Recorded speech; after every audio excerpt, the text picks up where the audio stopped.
Good evening, everyone.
You alright, little man?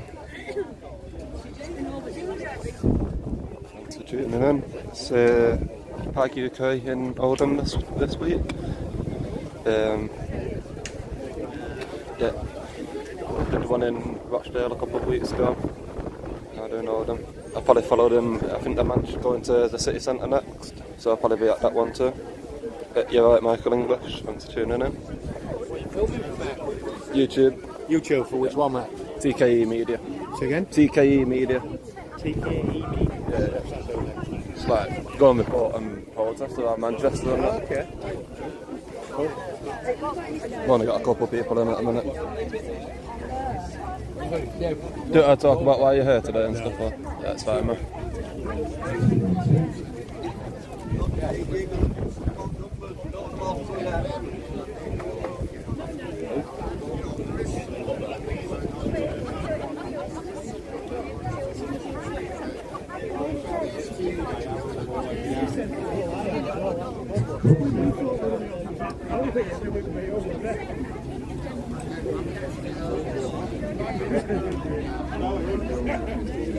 Not just in Oldham, the rest of the towns across the country.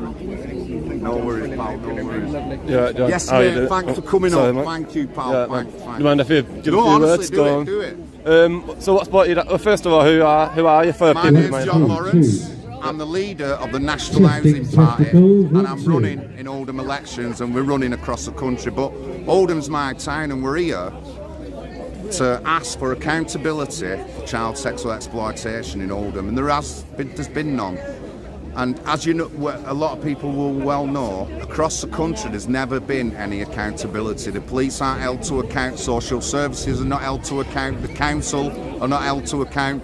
There's people on that council who knew what was going on with Big Daddy related to the 3 girls in Rochdale, who knew what he were doing and didn't say nothing, and they're still sitting on the council. Now, how can people trust a council that's going to be like that? So we're here today to support the girls, to raise awareness, and to ask for a better independent inquiry. And if you didn't know already, the review was done on 11 girls, but now it's come out in the media there's 500 girls. So if they've done a review on 11, how can we say that that review is going to be accurate considering the number of girls is in the hundreds? So we're here today and we're shouting for that. Do you want to give a bit more information about your party, the Housing Party? Yeah, National Housing Party. We're running in local elections. We want to break up the control that our big parties have. Labour, Tory and the Lib Dems are no good for anyone. Whether you're left or right, they're no good for us. They're just sucking up all our money, spending our money in other parts of the world when it should be spent here. We've got 2 million people waiting for or in substandard housing in the UK.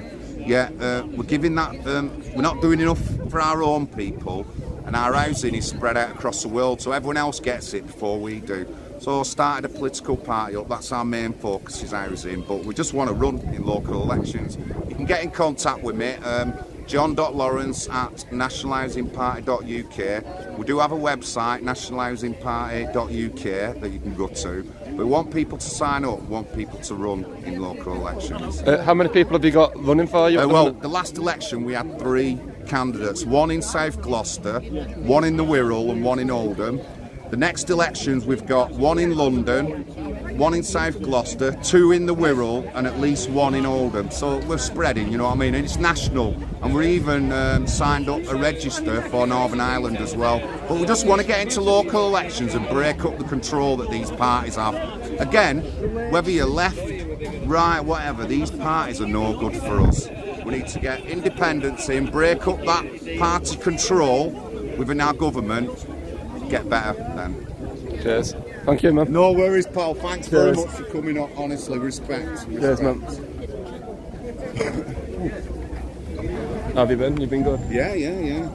Just busy with elections and that. Yeah. And we did pretty well last time. We had 3 candidates, and the reason we know we've done well is because the lefties never said nothing about us. Normally they'd say something, but they didn't, because a couple of 100 votes for each candidate, and that's how you start off, and it's just going to get better.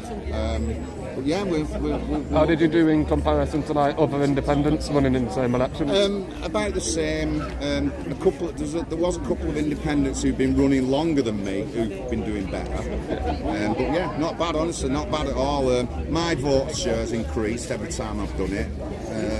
The South Gloucester one was a brilliant one. He just ran. He just ran. All we did was deliver a recruitment leaflet, and he got 218 votes in South Gloucester, which was exceptional. Pat's doing well in London. He's already started his campaign, and he's going to be running in 3 years in his election in London. But yeah, we're doing well. And I've seen you on a few live streams with the guy in London. I've seen on a few live streams talking about stuff. Is he like another... Patrick McGuinness. Yeah, is he like a co-founder? He's a co-founder. I'm the leader, he's a co-founder, treasurer of the party. It took us a while to get it registered, but again, we're just going to focus on local elections. That's where we need to focus. There's no point in doing an MP election or a general election. Local elections is where you're going to get your votes and your support. And I have no qualms me that in the future I will get a council seat. Absolutely no doubt of that. People might underestimate me, but that's to their peril. I'm born, raised and worked in Oldham all my life. I know this town intimately. I know every nook and cranny in this town, and I'm the person to run. But yeah, it's been an ongoing slog. I've helped people get housing. I've complained about antisocial behaviour and stuff like that, just getting into the community. There's a lot of things to do. Every community has its own particular problems, but I mean, some of them are global. We're sending all that money to Ukraine. Meanwhile, there's people in their houses freezing. There's people who have to go to food banks for the food and stuff like that. The cost of living's high, but we still send billions abroad. We're against all that. We should be focusing on the UK. That's what we should be focused on. No other country around the world. We don't want to get involved in anyone else's wars. We don't want to make anyone else's wars. I can't believe people support Ukraine, so people are supporting people going killing other people. Well, haven't we grown out of that already? You know, haven't we learnt our lessons from Iraq and the Middle East? But we haven't. And now we're just causing more poverty and war. We're getting all these people coming to the country, and we can't look after our own first. With 2 million people in the UK who need housing or are in substandard housing, yet we're giving that housing away to people who've just come into the country. You know what I mean? I think we've got to sort our own house out first. Anyone would say that. We've got to sort our own house out first. So the billions we're spending in hotels, why aren't we spending that on our local communities? Why aren't we spending it on housing in the UK? It's coming up to something like $3.5 billion a year goes to the Ukraine war machine. You know what I mean? And I'm just against it, mate. I just don't want it. And we should be helping people out here. But the priority today is child sexual exploitation, as I said. It's happened in many towns across the country, and we're here in Oldham supporting it. Cheers, man. Thank you. Anytime, Paul. Anytime. Do you want to do something? Well, hello everybody. Thank you.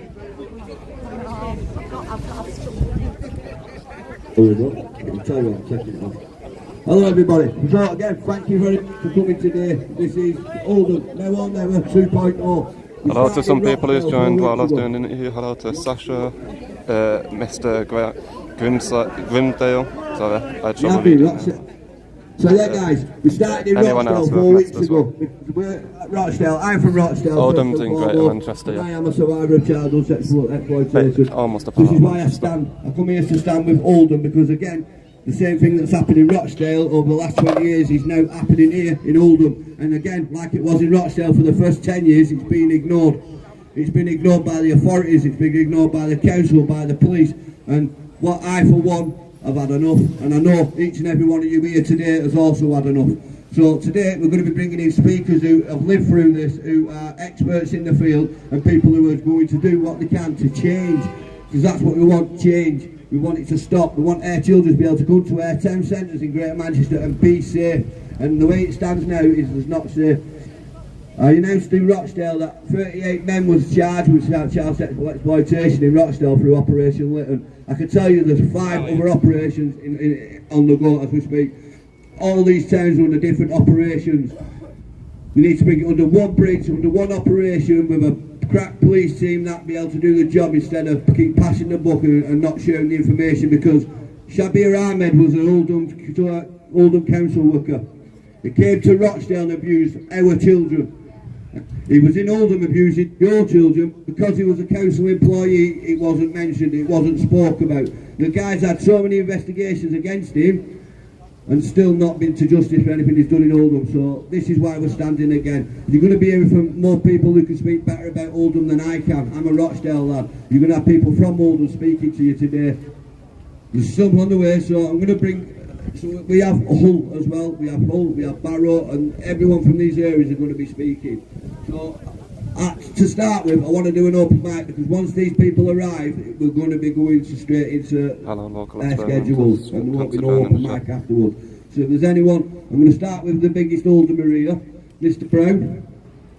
Come on.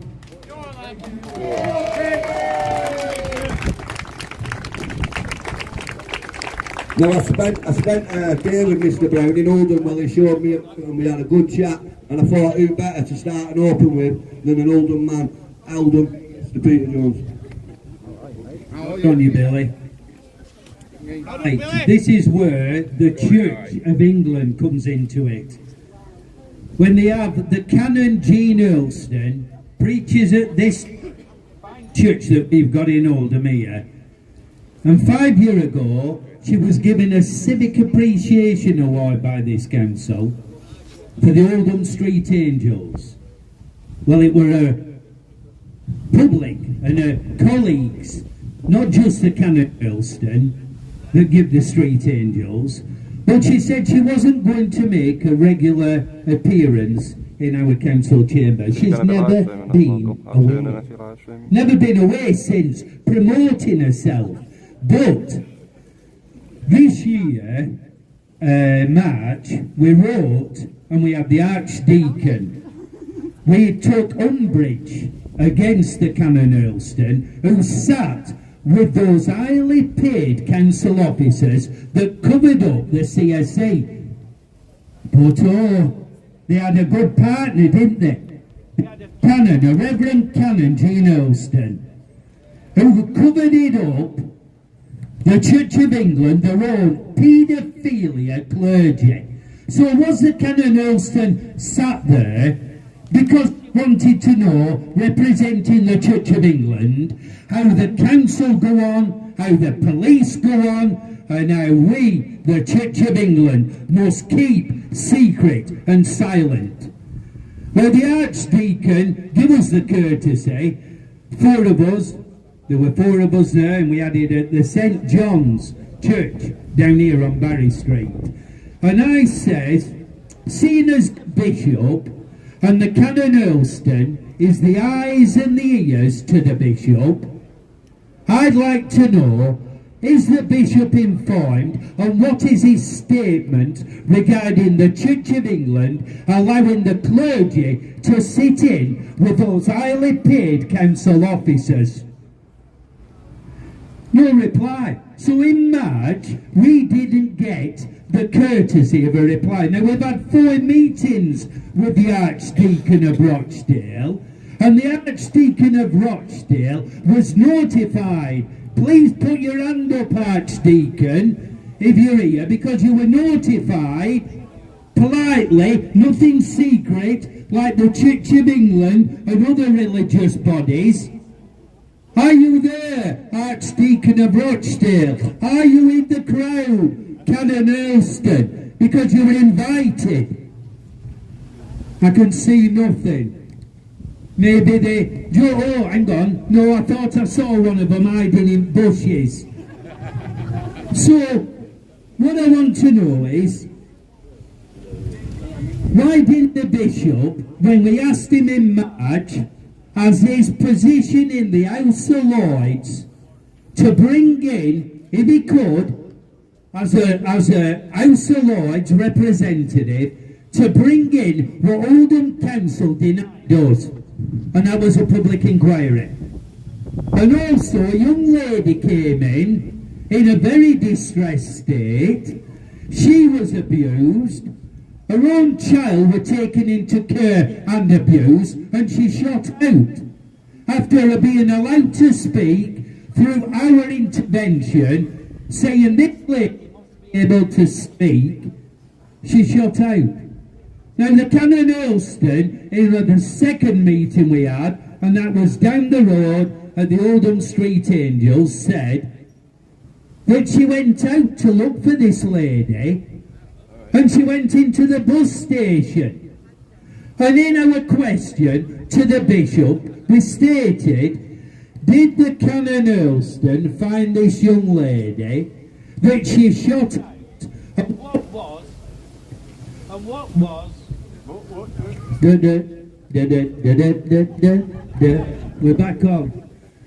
The Canon Earlston, did she find this lady? Because we wanted to know what the Church of England was going to do to help her. They never got a courtesy of a reply. So we never got the courtesy of a reply from the bishop regarding the eyes and the ears and how the Church of England should be intervening. Otherwise, keep your nose out of council meetings. To sit there fully, absolutely scandalous. But we never got no answer. Now, this letter was sent to the Bishop of Manchester on the 16th of the 7th this year. Dear Reverend David Walker, it has been several months since the Archdeacon David Sharples contacted you, myself also, regarding serious issues from the public of Oldham in relation to Canon Jean Earlston, your eyes and ears, Bishop, I believe, in council matters.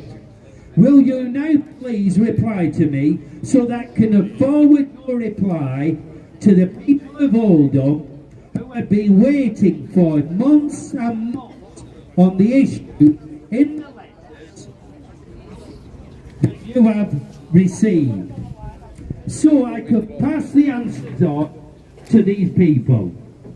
It is, in my opinion, and residents of Oldham, that it is shameful for the civic allowing your clergy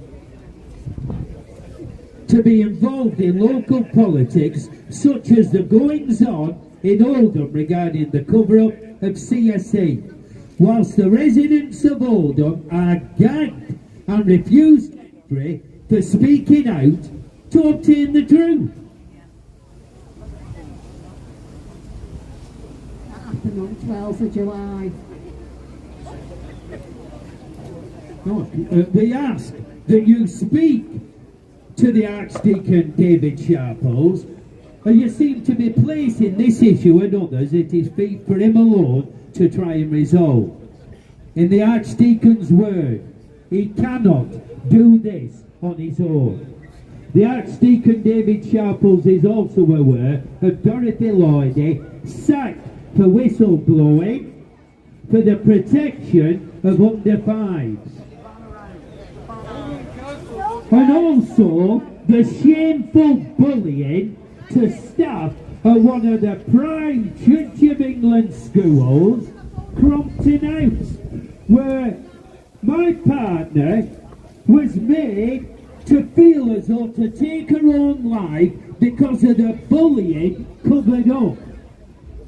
Now, who were on the school governors at Crompton House? Well, Councillor Chris Gloucester. The same Councillor Chris Gloucester who protected his paedophilia mate Rob Blythe, and he sits on the school governors at Crompton House, a Church of England school. How much more cover-up is going on? All these issues are not going to go away, and they must be addressed. Please read the letters you have been sent, Bishop, and if you request a meeting, we'll be happy to attend. We request answers, the truth and action from the Church of England. Yours sincerely, Peter Brown, and all those named on those letters. And I copied in the Archdeacon. I had another phone call with the Archdeacon, and I said, did you have a letter? Because it don't see you were copied in. No, he said I were told what the letter really meant.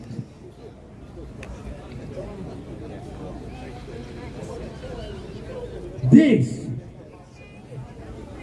if somebody says who's next, who said who's next? Who said who's next? It's an open mic. Yeah, well, the next time there's a council meeting, gob it off then. Otherwise, keep your gob shut. Come on, speak up, come on. So, this was from the Right Reverend David Walker, Bishop of Manchester. On the 14th of November, Mr. Peter Brown rang the Bishop's Court and spoke to the Reverend Canon Ian Yorris to bring a complaint against the Reverend Canon Jean Earlston. Mr. Brown reported that following a CMC investigation, Oldham Council had failed in its duty of care for young people. He also pointed out that a council officer had received a suspended sentence for child pornography and was subsequently placed on the sex offenders register. Mr. Brown alleges in short that Canon Earlston has been acting as chaplain for 3 terms of office at this council, and Mr. Brown believes, and others, that the constituents believe unacceptable behaviour from a member of the clergy, given the reputation that this council has gone through. Mr. Brown represents 100 people who have become deeply disaffected with Oldham Council, and they have a number of grievances. And the council's responses and the lack of support regarding the public wanting a public inquiry into this investigation. The meeting took place. Present were Peter Brown, Dorothy Lloydie, the Reverend Christopher Halliday, the Reverend Anne Gilbert, and the Mayor and the Chaplain, Canon Jean Earlston.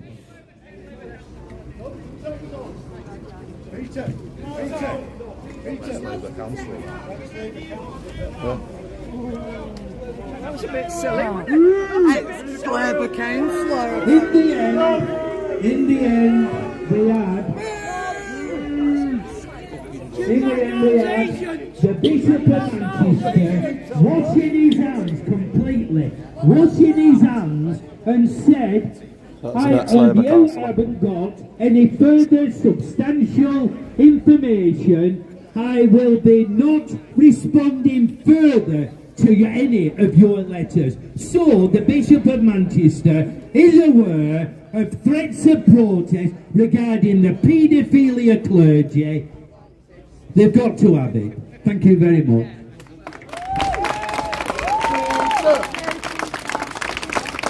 Thank you for that, Peter. I think what Peter demonstrates there is real passion. And I think everyone here who's here today is all here. We all come from different areas, we all come from different lives, but we've all got one thing in common. We expect transparency and we expect people to be held account. My name's Mark Ince, I'm the leader of the independent group at Oldham Council, and we're committed. One of our prime commitments is to force through a full independent inquiry into child sex abuse within the borough.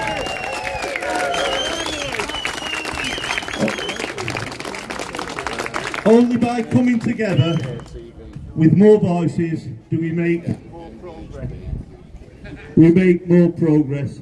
So it's a real honour for me and my colleagues to be here today from Royton, Failsworth, Shaw and other people across the borough. So thank you for all your turnout, and what I will say is I'm not politically minded and none of my associates are. We're just like you, we're just residents, and we've just had enough. Thank you very much.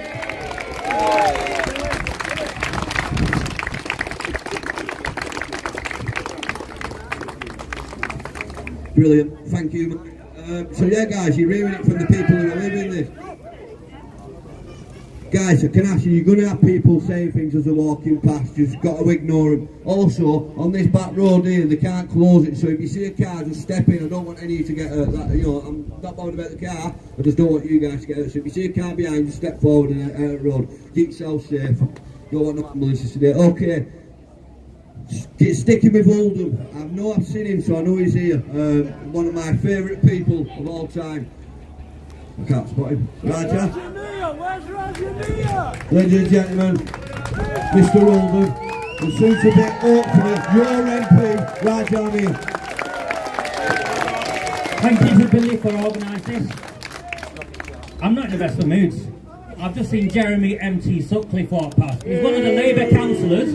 He's one of the Labour councillors who was involved in the cover-up of the grooming and gang rape of my town's children. And then what he did was walk past on purpose, because this is what these people are. They think that they can intimidate you and silence you. Well, no, we're not going to be intimidated, we're not going to be silenced, and I'm angry. And I'll tell you why I'm angry. Because I've been to so many of these events, and I'm past it. I'm past getting angry. I'm past listening to victims, survivors, whatever the terminology is. It's really simple. You want your town back. You want to hold these people to account. You want to make sure that the police officers who are involved are hauled up and put in the courts. You want to make sure that the social workers, the teachers who are involved are held to account. If you want change, the only way you will get change in this town is at the ballot box. And the reason why Debbie Abrams, the MP for Oldham East and Saddleworth, falsified evidence and tried to have me arrested and imprisoned and failed is because, as she said to wherever he is here, Peter Brown's here somewhere, I heard him speak, they called me a dangerous man. Indeed, I am a dangerous man because I understand democracy. I will name you the people we are going to take out in May, because once we take these people out at the ballot box is where we will get justice. There are councillors here. Mark Ince spoke. He came and spoke despite him being harassed and intimidated last week, being called, what we call, mate, a racist pig.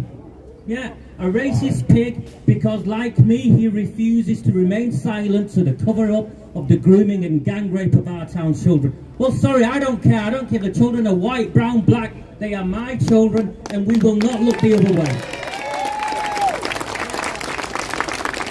It is time for a reckoning.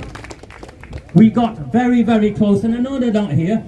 The Failsworth Independents aren't here. The Failsworth Independent Party, not here, didn't show. And I'll tell you why they didn't show. Like so many others, they have used this issue to promote themselves and move forward and gain reward. I am still on police bail. 50 years old, never been in trouble with the police. 2 years I've been in police bail. Dragged in and out of court, repeatedly dragged out my house by police officers on dawn raids under falsified evidence, anonymous complaints. Why? Because I refuse to remain silent to what has taken place, and I will ensure, with your help, we will get that reckoning. And that reckoning will be at the ballot box, and we are taking out a number of Labour Party councillors and Liberal Democrat councillors who were involved in this, because in this town they worked together to keep this secret. Councillor Rod Blythe is a convicted child sex offender. Councillor Rod Blythe's conviction was kept hidden only by Greater Manchester Police being complicit with the mainstream media and the council. Why did they keep a councillor of 20 years with child sex convictions kept hidden? Why? Why does the council to this day refuse to say which schools, which youth clubs, where this council had access to our children? Yes, absolutely, mate, absolutely. And we hold them to account. And we'll hold them to account, and I'll tell you which councillors we are taking out. There's a guy called Fryer. He's standing in Failsworth West. Hopefully that man there, Mark Wilkinson, will be standing against him. We're going to take him out. There's a woman called Elaine Taylor, Chadderton Central. We're going to take Elaine Taylor out. And I'm going to tell you now, the only way we're going to take Elaine Taylor out in Chadderton Central is by voting Conservative. I don't care. My position is first and foremost we protect our children and then support the candidates who have committed to supporting the public inquiry. I don't care if they're Conservative because I do not have the luxury of that choice. You do not have the luxury of that choice. We are here because we have run out of choices. We're not going to get this covered. We're not going to get this inquiry if we do not vote for the people who will stand alongside us. In Rotherham, what happened? Nothing. They got an inquiry, the press came, off they went, no one held accountable. What happened in Telford? Nothing. A judge stood up and said they lied to us. What happened with Burnham's inquiry? The guy's name, Director of Children's Services, Gerard Jones. Go and read that report if you read. You will find that the Director of Children's Services kept evidence hidden from the inquiry. It's in the report. He told those who were leading the inquiry that one of the survivors was suicidal and didn't want to give evidence. It's in the report. It's only as a consequence of Maggie Oliver's intervention that that testimony was taken. And if you speak to any of the survivors, any of the judges, anyone involved in this, they will say the testimonies of those who suffered, who were exploited, is vital in this. In Oldham, all of the testimonies were suppressed. Why? In Oldham, Arud Shah, the leader of the Labour Party, refuses to tell us how many of our children were groomed and gang raped, yet last week a newspaper article reveals that just last year 500 of our children in just 1 year, and that's what was reported. Add this up, we know the reporting is underreported. It's the equivalent of a secondary school in this Oldham. It's the equivalent of the entire population of a secondary school in this town sexually abused, sexually assaulted. And they want to cover it up, and they now want to say, oh, we don't need an inquiry, we've got an internal council steering group. We've got an internal council steering group that will deal with this. No chance. Absolutely no chance. So we will force this reckoning, and at the ballot box we'll take them out. We need to take at least 2 of them out. And then we need to make sure that the other independents, just as Councillor hints, grows a spine, because every one of them has been elected off the back of our sacrifices and the screams of our children.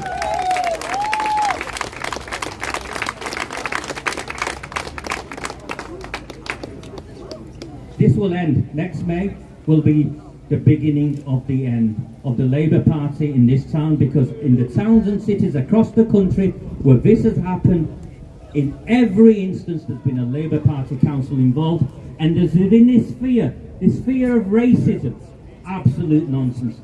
They've called me a racist. In Parliament I will be forever remembered as a racist, a far-right activist and a racist. I'm of a different opinion. I'll let the people of my town decide how I am remembered. Thank you.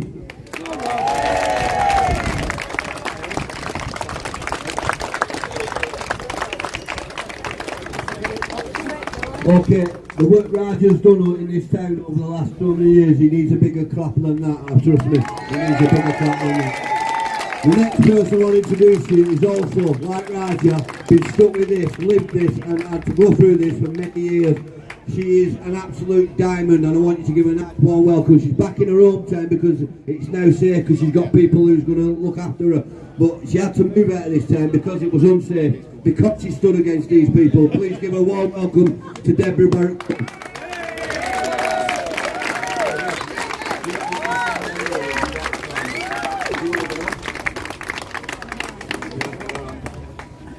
Good afternoon, Oldham. First of all, I want to apologise, I've not got much of a voice. I arrived in Oldham on Wednesday and I don't know what they dropped in that song, but it's took my voice. So I'm going to try my best. For those of you who don't know me, my name is Debbie Barrett-Crowe. On the 6th of November 2019, I went up to ask one question. That question was never asked. The police was brought in, the council meeting was adjourned twice, and then they decided to ignore me. So I heckled the entire meeting. As a result of that, it's a bittersweet in the fact that I ended up, long story short, getting threats of rape. We know where you are, we're going to take you. The sweet bit is, I gained a daughter. And my daughter is beautiful and strong. She's a survivor. My daughter was being restricted from giving her testimony to the review team until I contacted Maggie Oliver, and my daughter contacted Maggie Oliver, and we both continued with Maggie Oliver until she was finally given her voice. When she got that voice, she recorded it. And on that recording, it was picked up that the man, Malcolm Ridgway, and Gary Newsom, well, Gary Newsom, he was a Labour, let me say that again, he was a Labour member. He was brought in by Andy Burnham to hide this review, to bury it. We know that there's over 500 children in the Oldham Metropolitan Borough who have been raped and trafficked, but they've not just been raped and trafficked, they've been battered, they've been bitten, they've been burnt with cigarettes, you name it, it's happened to those children. Then we had Amanda Chatterton standing in a full public meeting stating last year, you can't say it's ruined their lives. Well, I'm sorry, I beg to differ, because those survivors who have been brave enough to come forward and who I have had personal contact with, it's affected their lives, 100%. They can threaten me. They tried arresting me last year, actually. Oldham Council have found out where I'm living, where half my family don't even know where I'm living. And they did try to arrest me under a Section 5 public order. So I hid a little bit until they had the 6 months for that to be run out.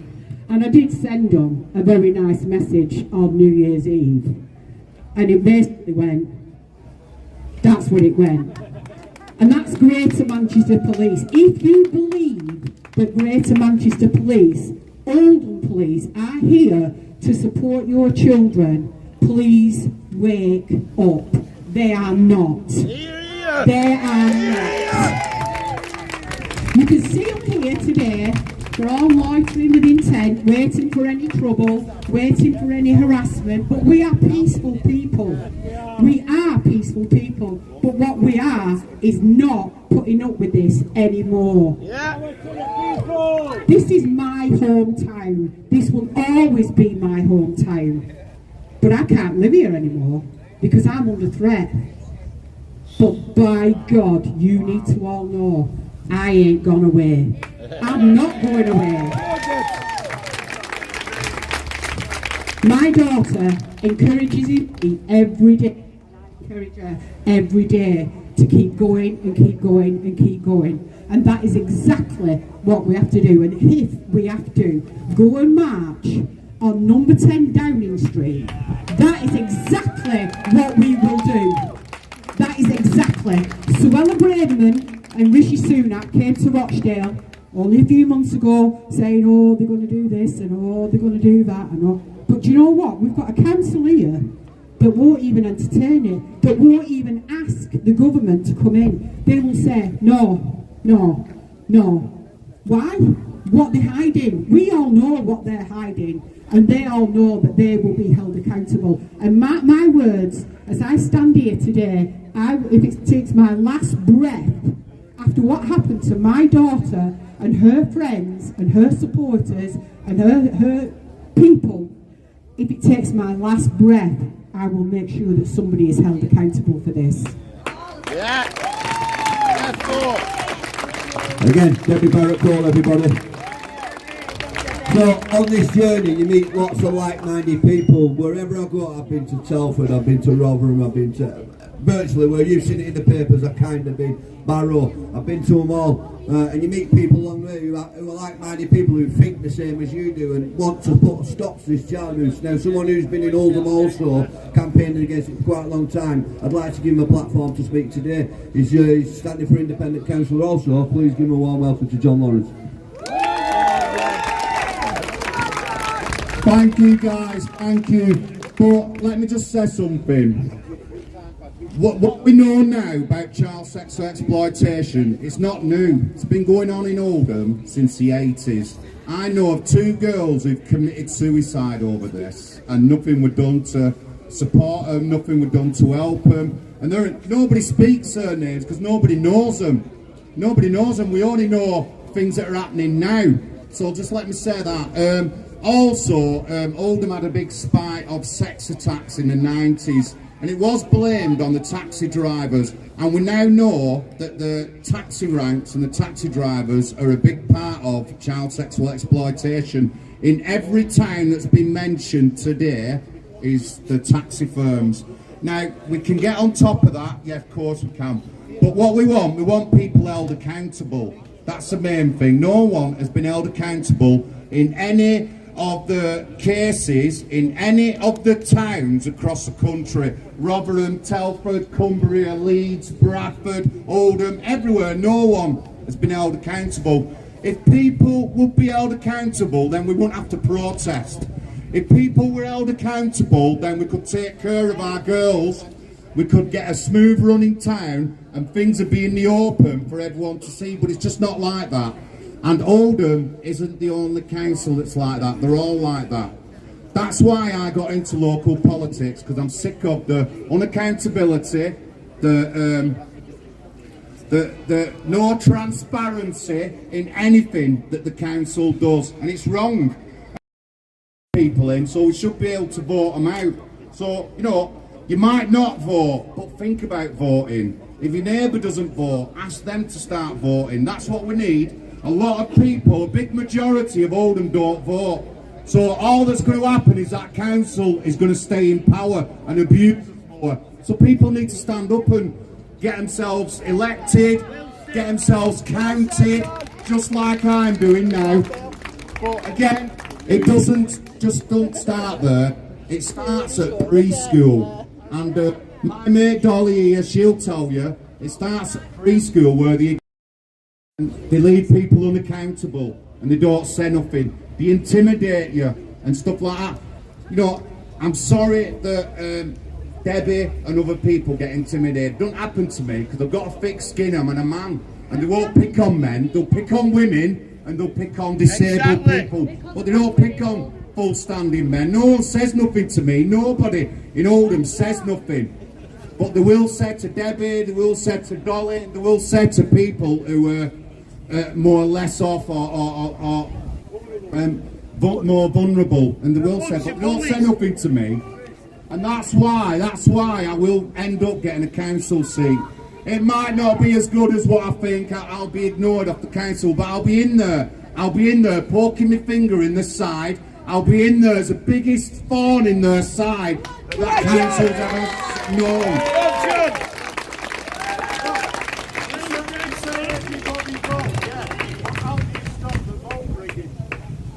Well, actually, if you know anything about Oldham, the vote rigging isn't the changing a vote on anyone's things. The vote rigging is a member of that community gets all the votes, fills them in. That's vote rigging in Oldham. It's not changing the ballot. It's not rubbing anything out. That's not the kind of vote rigging that goes on in Oldham. But other communities need to stand up though. Other communities need to stand up. In the 90s, when we had trouble with the taxi ranks in the 90s, a big group of lads come down from Moorside. And that trouble with the taxi ranks ceased completely. No one's going to do that these days, though, are they? Because obviously they'll get arrested, they'll get called names and all that lot. But our council just love to call you them buzzwords. They absolutely love to call you them buzzwords that have lost the power. They're not worth anything no more. Absolutely not worth anything. And I'm not just talking about minority community, I'm talking about everyone else in the council. Whoever's in the council, they all love these buzzwords. So grow a thick skin, ignore the buzzwords and stand up and be counted. If you want to be a local councillor, if you want to run, stand up, contact me, I'll help you. You can contact the independent councillors, they'll help you as well. And we're pushing for people to stand up and be counted in Oldham. Thank you very much. Massive thank you again, ladies and gentlemen. John Watt. Okay, we're going to switch it up a little bit now. I'm going to bring you someone who I think is an absolutely outstanding guy. I don't know if many of you are aware of the abuse that took place in sport, preferably Barry Bennell. So I've got the whistleblower here today and he's come to speak to you. It's the first time he's been at one of our events, so please make him feel extremely welcome.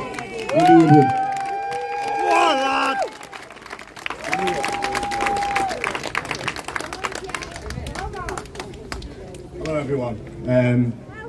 This is the second time I've done a speech. I did one at a festival a few weeks back, but I was silenced, and I'll tell you about my story. And the reason I was silenced is because I was a whistleblower. In 1983, I was a young boy, age 10, playing for Crewe Alexandra at Man City. In fact, it was Man City at Platt Lane, and I was spotted by Barry Bennell. Now, my life changed on that day. He asked my parents if I could start staying at his house within 2 or 3 weeks. So my parents, thinking I was going to help me with my football career, little did they know that within 2 weeks of staying at his house, he started to rape me. That went on for 6 years. I don't want to go into detail, but 6 years I was raped for. Every single day, every weekend. So those people, when they say survivor, yes, I am a survivor, but I'm not, I'm a thriver.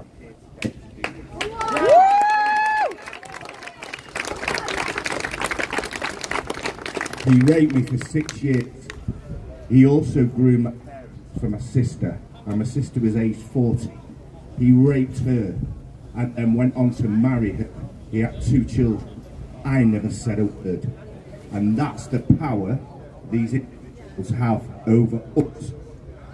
They have power some people won't speak in their whole entire lifetime, because that's the position they have and the power.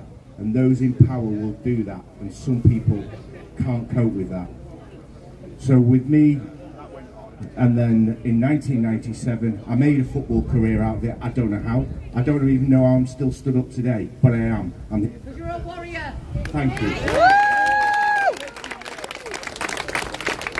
And my football career was hampered because in 1997, Barry Bennell was in America, and he got flown over because he did 4 years in jail. My children with him, I had a decision to make. My nephew was aged 8.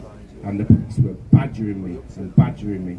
And in the end, I turned around, I looked at my nephew, and he was going to be next. So it was either my football career, or save his life. So I saved his.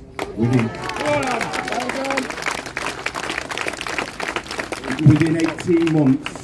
18 months, I started with panic attacks, and I had panic disorder because of the trauma that had come out. I lost my football career. And I always wanted to help people. So in 2000, I joined the police. But I was a true officer. I did that to save people, to help people. Well, whilst in there for 12 years, I saw a lot go on. In 2012, Gary Speed took his life, a Wales manager. I did a magazine article and the police knew. So the commanders got me in and said, well, Andy, we know about this. We will look after you. We will protect you. Cases. Guess what? They put me in every single one. I had to sit there for 7 hours of the day watching child porn, knowing what I'd been through. It destroyed me. So I lost my career. They did that. I know what they did. I won't go into detail. I'd seen a therapist for 18 months, and in 2016, November 16th, I went front page of the paper, in the Guardian, put my face on it, put my life on the line. And that saved thousands. There's been over 250.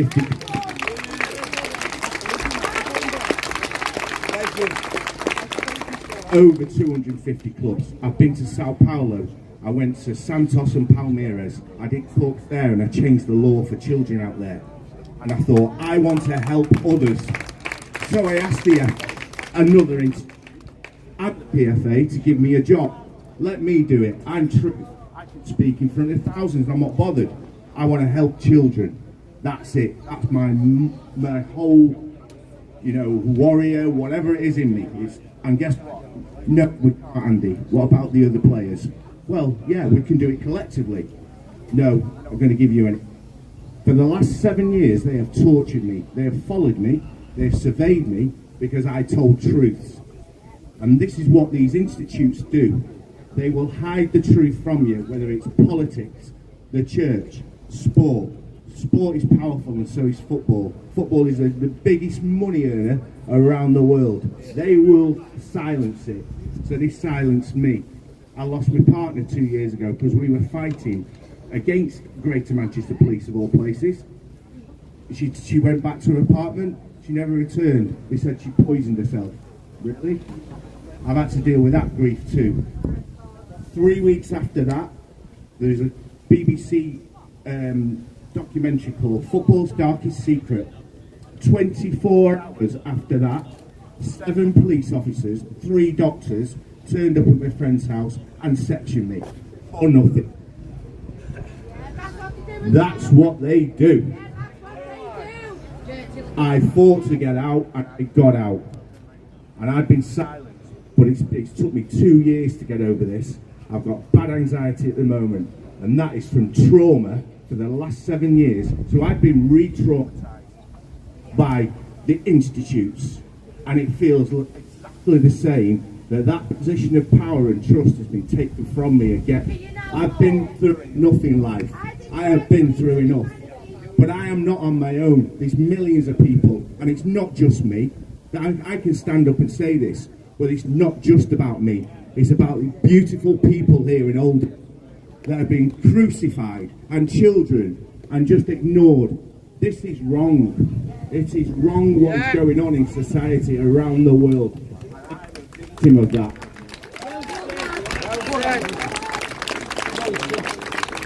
I'll finish off shortly, but I did a book. They took 50% out of that. I did a film with the Institute BBC, thinking they're going to do something. I've been in there, and I've been inside there, and I know how it works. I did the film to help children. They told me that they were going to make it global and all this. Oh no, they did it cover up for Jimmy Savile and everything else. Used me to put a film out there that was great for the people. In 12 months, it got, and they won't give me a copy. A film about my life. There you go, BBC for you.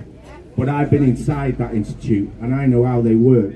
So I've been in all the institutes, the police, sport, FA, PFA, BBC, and I can tell you first-handed here that it does happen. There is corruption in there, and it is the truth. I tell the truth, and it is true.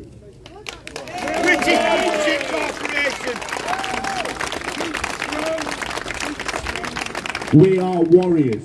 The people that turn out here today, we are warriors. We need more warriors, because my late partner said, like-minded souls will collaborate together to change the world. Yes.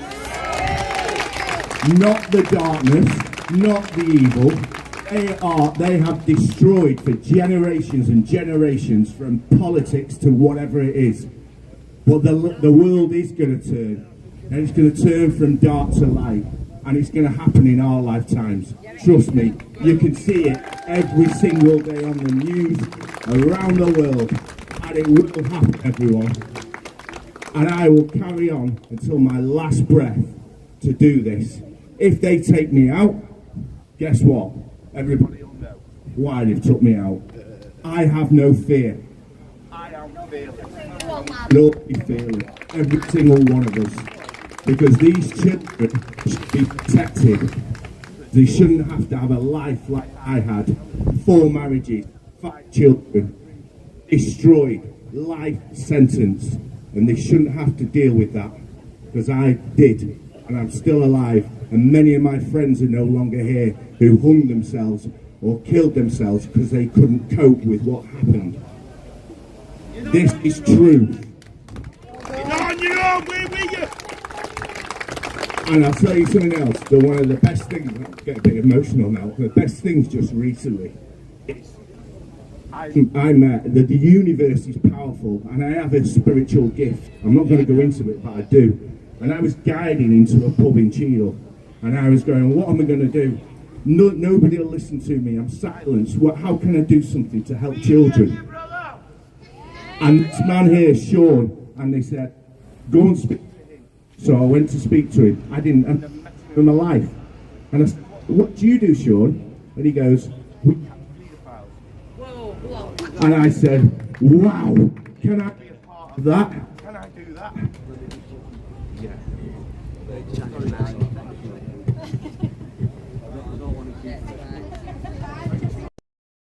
Battery swap over on the microphone.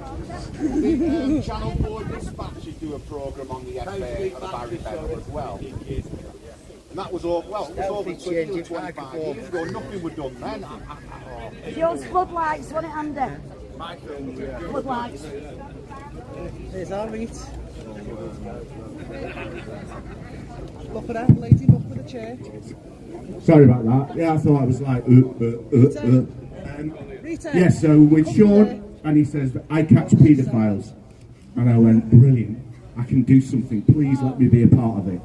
And for the last months, Elusive Child Protection Unit, I get a bit emotional, because I was struggling. I was suicidal, and I couldn't get out of bed. And this people were like a family to me. It got me out of bed. And I've been going to these things to get these paedophiles and speaking to them and telling them what it feels like, the destruction it causes. And these guys are amazing. They're a brilliant group of people. And they do it free. They pay their own petrol, everything.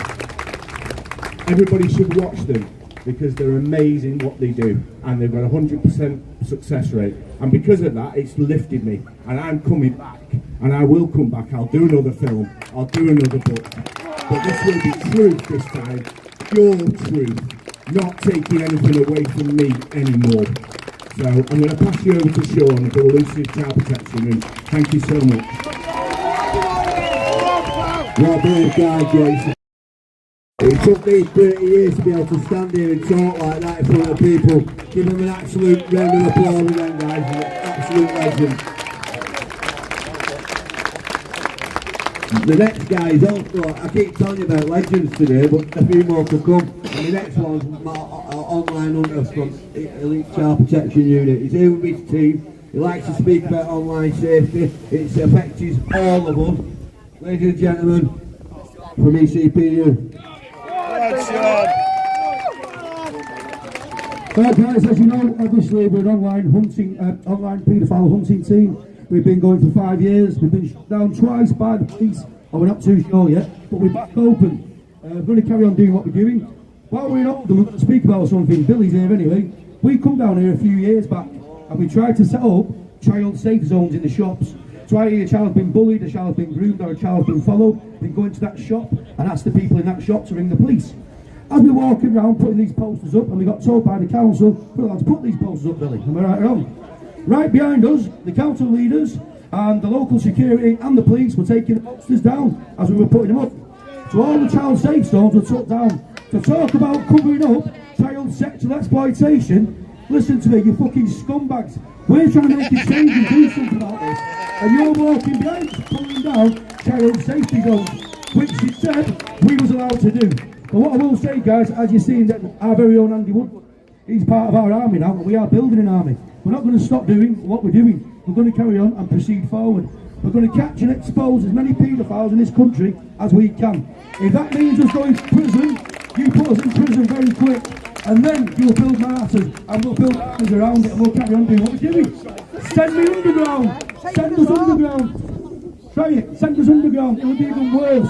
We've got the skills, the technology to do what we do. Send us underground, and we'll change this thing totally. Believe me. We will not be silenced. Believe me. So now you shut us down. We had a page of 200,000 people. We have YouTube channels. We have this, we have that. Every couple of months, for some reason, they keep shutting us down. Not just shutting us down, they're shutting the supporters down as well. Some of the supporters on the page do not get live notifications. They have to actually keep updating the notifications to get the lives. So they're just trying to shut the support down. What they want to do is make this go away. Well, it's not going to go away. We're fucking here and we're staying. End up. Believe me. What I want to say is, we are going to proceed forward. We're going to grow this. We're going to be bigger than we was last time. I want to say a massive thank you to all of our team. Like you said before, our security lad today, we've got Pam here as well, we've got Wayne. All these people take time out of their own life to catch these people online. The dedication and the commitment these people have got, I won't give them a clap, I don't need a clap. I'll clap for these people who are on me, who are part of this team. I want to say a massive thank you to Secretary today. You've heard Andy. Andy is a true warrior, one of our good friends and a true warrior. He's part of our team. Like Andy said before, he met me in the pub, we had a quick chat, didn't know what I did, didn't know who Andy was. We sat down, we had a discussion, and now Andy's part of our army, and Andy's pushing forward. As he said before, he goes a little bit depression, he's a little bit low. We pick him up, we make sure he comes out, we take him on these things, because you know what?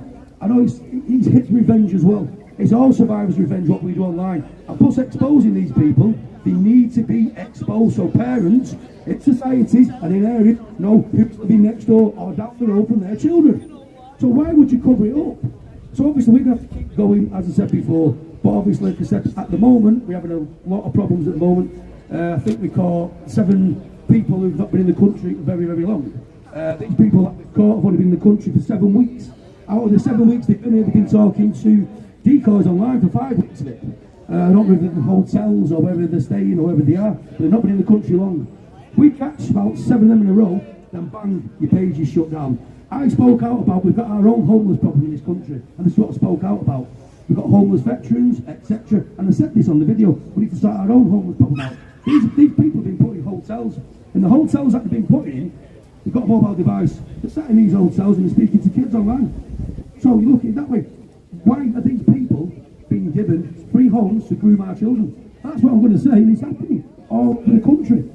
Well, like I said, guys, I can't say too much more. Obviously, I can't incriminate the team because they keep shutting me down because they're absolute fucking whoppers. But we are going to carry on going. And Lucy Child Protection Unit will not be silenced by anyone, believe me. And as I said before, put us in fucking jail. We're happy to go, believe me. But we are going to keep exposing people online who groom children. What I will say is, please, please, please, guys, 90% of grooming takes place online as well. Please check your children's devices. Check your children's devices. I know it's hard work, I know they're on all the apps, all the kids want to be within things on the certain apps, but it takes you 5 minutes of your day. Check your children's devices. It'll take you a couple of seconds, and that's all. Thanks very much, guys. I'll catch you all soon. We'll see you online. Big thank you, Sean. And like I said, thousands and hundreds of paedophile between his group and other groups that have took these people offline, and now it's safer. But we need to keep on top. Like he says, 90% of grooming takes place online. Always check your children's devices. Right. So how do we change this? Let me tell you, we have a plan. How do we make this different? How do we get somebody in there? Well, I want you to introduce you to someone. I want you to not just introduce you, but when he stands next year, I want you to vote for him. Please, ladies and gentlemen, my man Nick from here.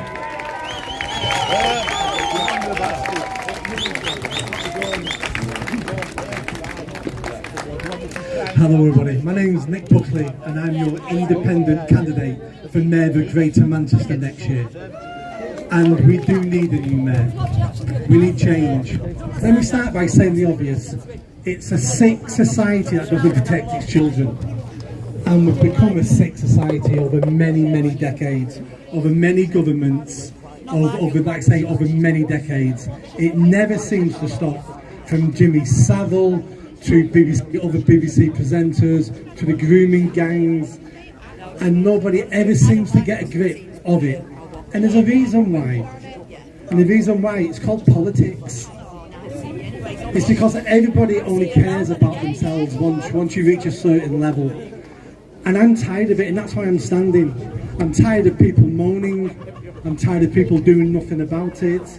And I'm sick of the way our country's going. We seem to be in a managed decline. That's all we're managing now. We used to rule the world, and now we can't even protect our children in any of our cities or towns. Now, if I'm elected, and it's a big ask, and I'm going to talk about what the help I need from you in a minute. But if I'm elected, let me tell you what I'm going to promise to do.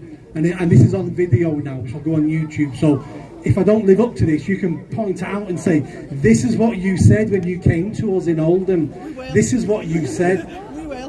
I'm going to look at all of the views of Greater Manchester Police into the grooming gang scandal. I'm not going to commission another review. What's the point? We've got a dozen. They've led to no action. No one's been held accountable. So let's not waste 2-3 years and £500,000 of a review. I'm going to sit down with people like Maggie Oliver and some people in this group here today. And we're going to go through it with a solicitor and lawyers, and we're going to find every senior police officer who is incompetent, who is corrupt, who did not fulfil their duty, and who failed the girls. And do you know what we're going to do? We're going to sack them.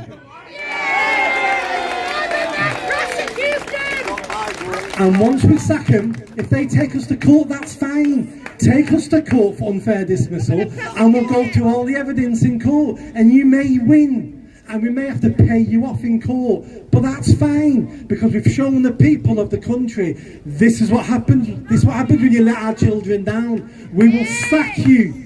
You may technically win in court, but I don't care, because this is public money anyway. And that will send a message throughout the whole of the UK. We'll have senior police officers going, do you know what? I'm going to have to take this a little bit more seriously now, because my job's on the line. My pension's on the line. And do you know what? I care more about my pension than I do you.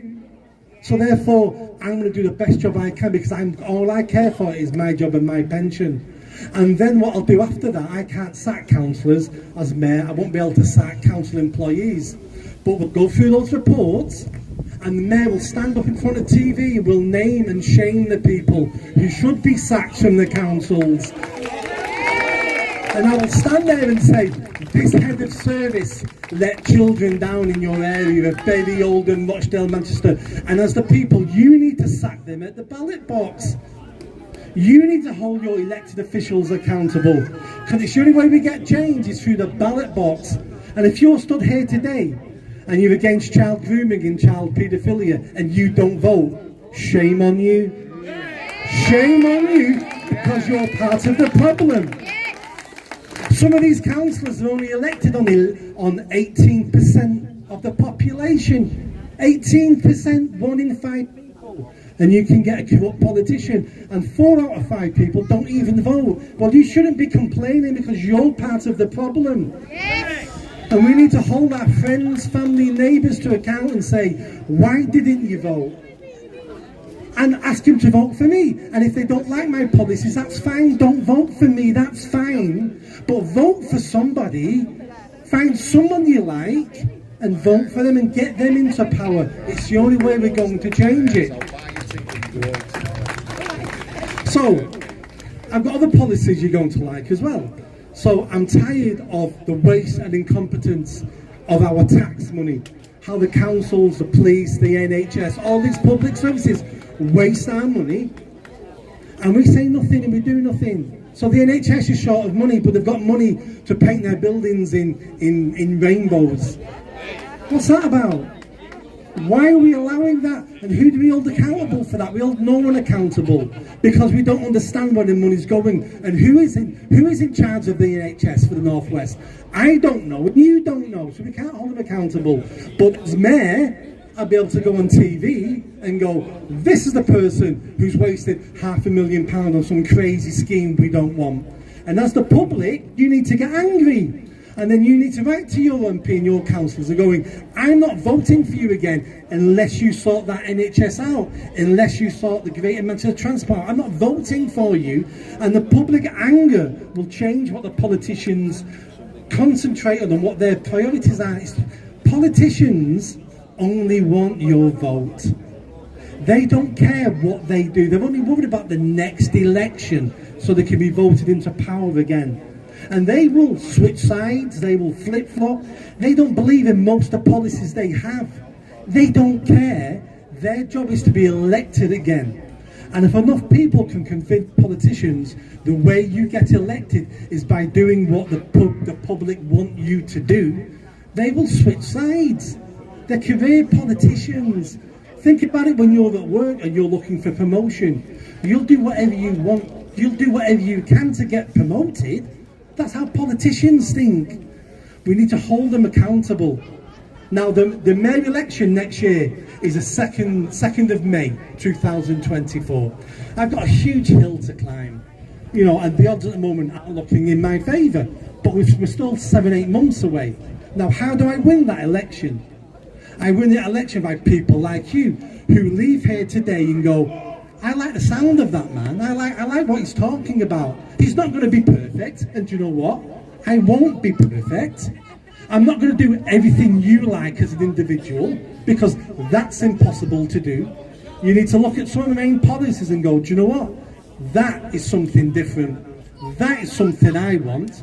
And I don't mind that I don't agree with everything he says, but those couple of things will change Greater Manchester. And then you need to take some responsibility, and you need to speak to your family and your friends, and you need to say, this is a guy we need to get behind.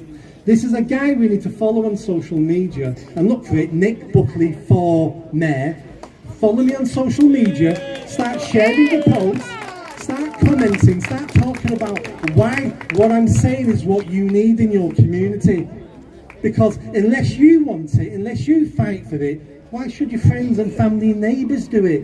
And all that'll happen is we'll be here in a year's time, 2 years' time, having the same conversations about the same failing services, about our children being abused, and we'll all talk the same talk again, and we'll all clap at each other, and nothing will change.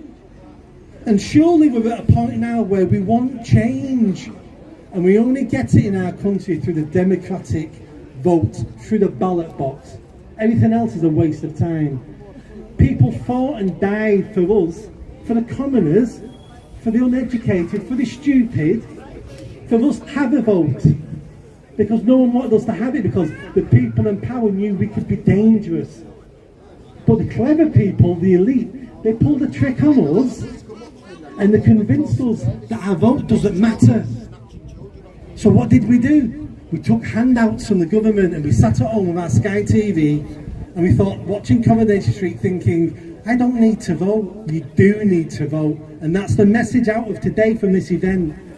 Unless you change, unless you vote, unless you convince your family and friends to vote, nothing is going to change. And surely that's what we want. We're British, we're English, we're the greatest people in the world, the biggest empire in the world. The most creations, the most inventions. We created the modern world. And now we're turning into a second-class country. And we're allowing our children to be abused and raped. And if we're not careful, we're going to have to remove the word great in front of the word Britain. Because we won't be great. And whose fault will it be? It will be ours fault, because we're living in a democracy. So no more moaning, no more complaining. Get out and do what you can, and that's why you're here today. Make sure your family and friends do it, and make sure you vote, and make sure you vote for change. Even if you don't vote for me, vote for someone who inspires you, someone who says something you want to see implemented. Now I'm going to be here for a little bit longer. Come and ask me questions. Please ask me questions. Wouldn't it be great? Wouldn't it be great if there was a battle on between you two rather than Labour Conservative? What am I going to do to the 3 Rochdale groomers? This is again that national shame again. What I'm going to do as mayor is I'm going to get behind a campaign to get them 3 deported.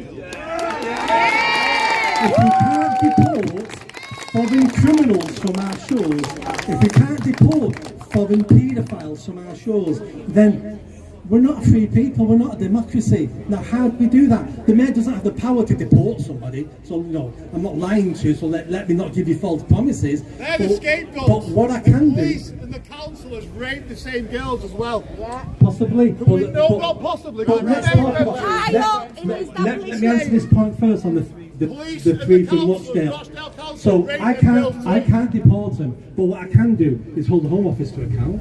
What I can do as mayor is take the Home Office to court and demand answers and demand some action. And what I can do after that, if that doesn't work, is I as mayor can say, I don't want you living here in Greater Manchester. I can't force them to leave, but public pressure can, and I can say, you don't deserve to live in Greater Manchester with decent folk, because you're paedophiles, and I don't want you living here. And public pressure can force those men to leave if we can't get them deported. That's the least I can do. You have a question?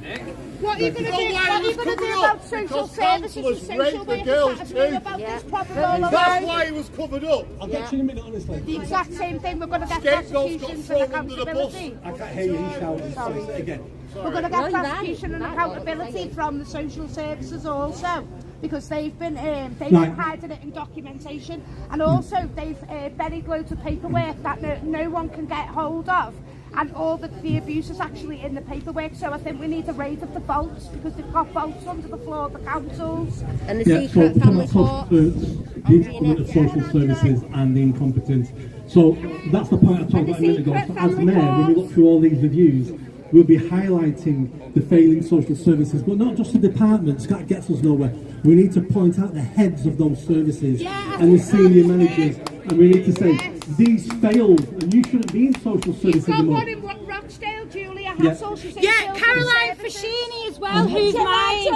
And we should be calling for those heads to go if we can prove they were incompetent, and if they didn't live up to their duty as heads and senior managers of social services. John to send here, and you can have a little look into it. Yeah, can you also pull up Caroline Fascini as well, because she's my social worker, and I've had a year of bullshit with her, and it's getting to a point where even my lawyers are saying they're not doing the jobs properly, and my daughter and my son are at risk, and I've had no connection with them, and yet we asked for help right at the start, and I was told we've seen the referral but not passed it on.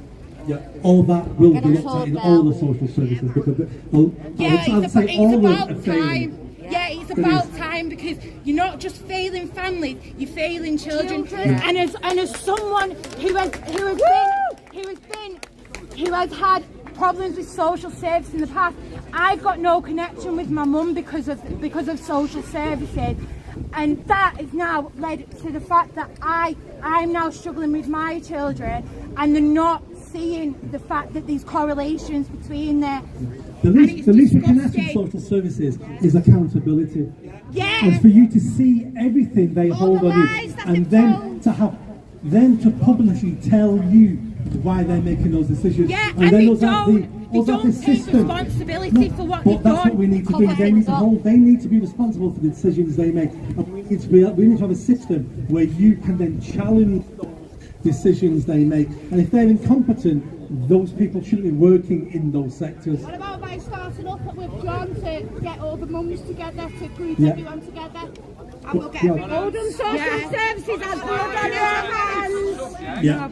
I'd like you to tell the crowd what you're going to do with regards to Pride Month in terms of finances and decency on the streets. Yeah. So I'm going to have a policy on the family.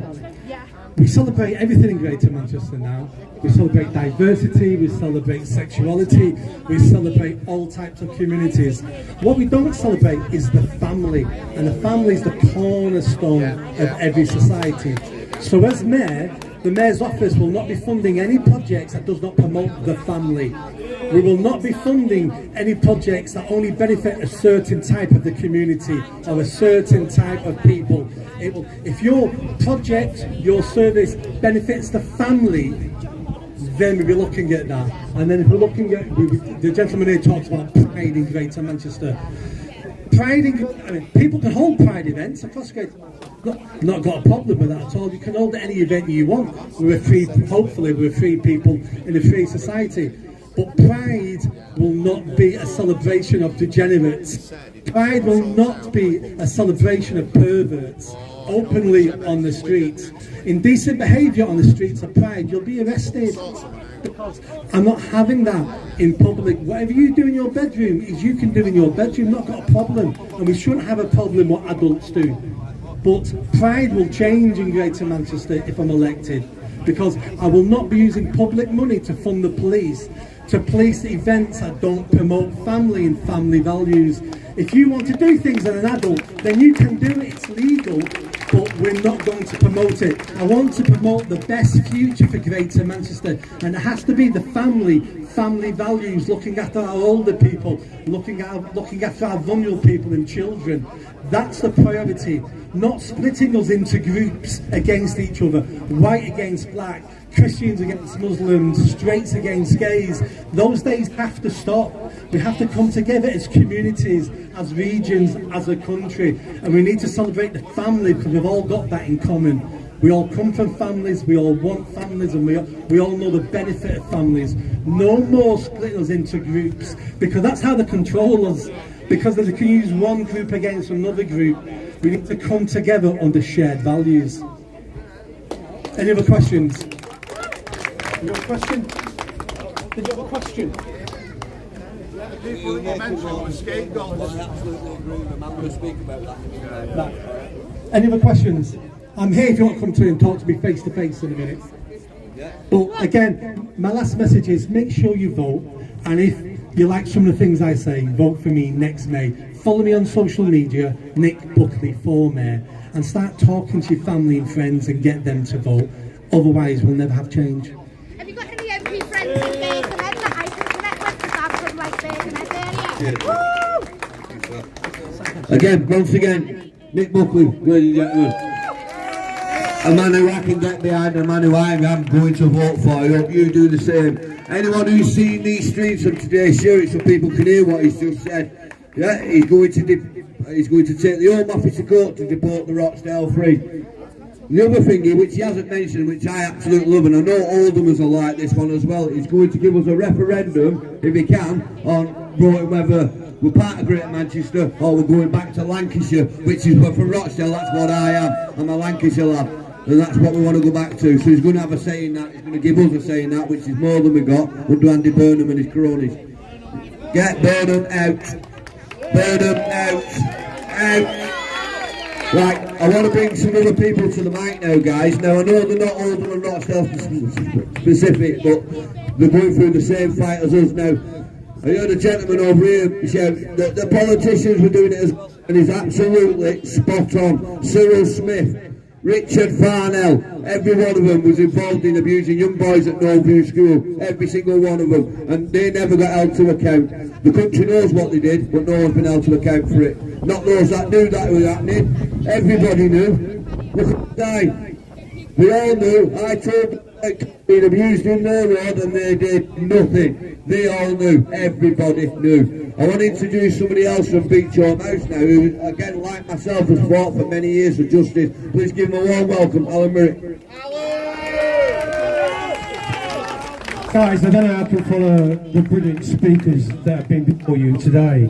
It's been absolutely heart-wrenching for me listening to the people speaking today, because a lot of what they've said resonates with me about what Andy said. Children in my care home, my children's home in Beach Home in Banstead, Surrey, were taken by football scouts for potential because they were good players and they were abused. It was coming from, believe it or not, Chelsea Football Club. We've heard about the various football clubs and we've heard about what's been today. We talk about the politicians, the councillors, the mayors, they're all complicit. Our police force is not fit for purpose. I've just come back from Stradey Park in Wales, and you watch videos that I've done and you see the carry-on of what's happened in Wales and how the police arresting people for breach of the peace when other people can do it and nothing gets done to these other people, but the innocent common man is arrested for a misdemeanour. What is this country come to? When we talk about children and race, we are all the same. All lives matter. Every single one. Children's lives matter. I was abused horrendously. I had carbolic soap in my eyes, put in my mouth. I was waterboarded. I was physically, mentally and psychologically damaged. I stand here before you today. Do you think it's easy for me to stand here and say men and women abused this child? This boy couldn't speak out. He was shut up. He was abused. He was beaten. He was tortured for speaking out. I went to the police. What did the police do? They took me back to the beach home and they took me back to the superintendent, who bounced me off his knee in a perverse way, getting an erection. He was working himself up off of the child, bouncing him off his knee. The school teachers would come up to you in shocks. You'd have shorts on. You didn't have nothing in your pocket. You didn't possess anything. He'd rifle through your pockets. This is what you got in your pocket, boy, just to feel a child up. You don't know what it's like to walk in those shoes of an abused child. We can talk about it until the cows come home, but it's a horrific thing for anybody to go through, to live with. And what's happened? Where's the remedy for all the children, millions of children in this country that have been abused? What's happening in this country is still going on. It's been going on. The politicians you can go, but there's not one politician fit for purpose. I've heard everything said here today. I've heard it all. I've listened to it. What's going to come? What's happened in the past? Nothing. What's going to happen in the future? Nothing. Until we actually do something about these lying traitors of this country, nothing will ever change. Remember the Constitution. We are people of this land. We are people of this country.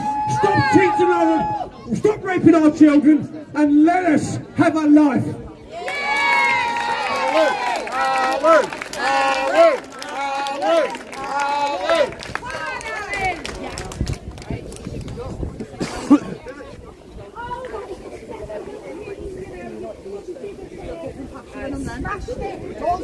Billy, where are you?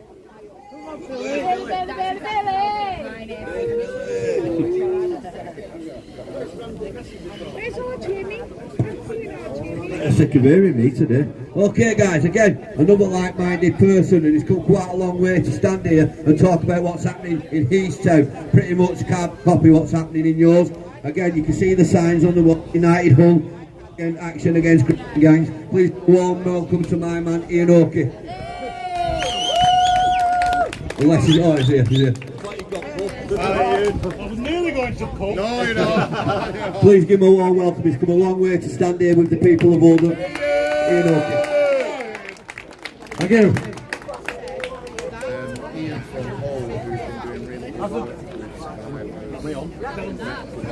No, we are. As I do before I do any speaking, I always write my little speech out. And I'll be honest with you, it sort of blew my speech out the water this morning. Why did I come from home? It doesn't matter which town, city, village, hamlet you come from in this country, is this happening? I spoke to Billy 2 weeks ago and he says, will you come and speak on the day? I asked him, yeah, that's fine, no bother. What do you want me to talk about? He says, tell them what you've done in Oldham. So I wrote my speech on that. Then last week, that came out.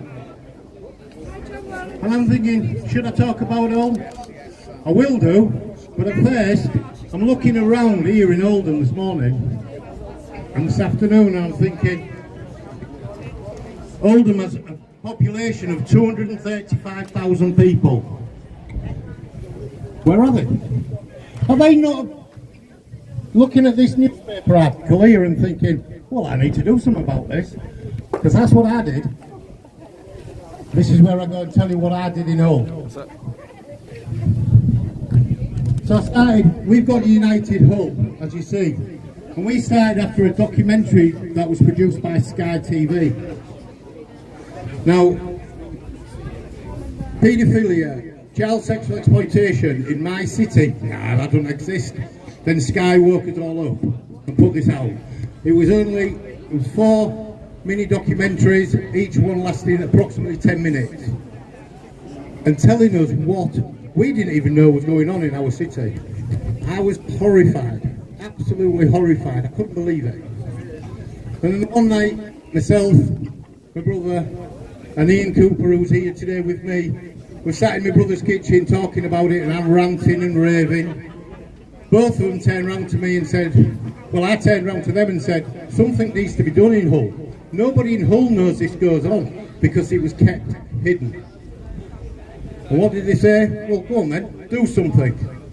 Me being the idiot, yeah, go on, I will.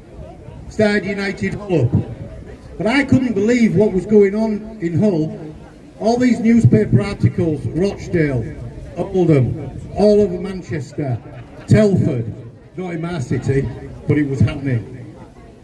The grooming scandal started in Hull when 2 young ladies went to the police to report that both of them had been sexually abused and groomed by the same people. These people were known to each other, and there was a group, and which will come out later, there was a group of them all known to each other through their connections through taxi companies and takeaways. A familiar story, I'm sure you'll all agree. Operation Marksman was set up to investigate the allegations after which 34 arrests were made, 200 electronic devices were seized, read through, thousands of statements, over 10,000 text messages, 10,000 from 2 girls and this group of people. There was even DNA sample taken from a fetus from one of the girls, proving who had sexually abused her. However, she was at 16 at the age, and it came out it was consensual.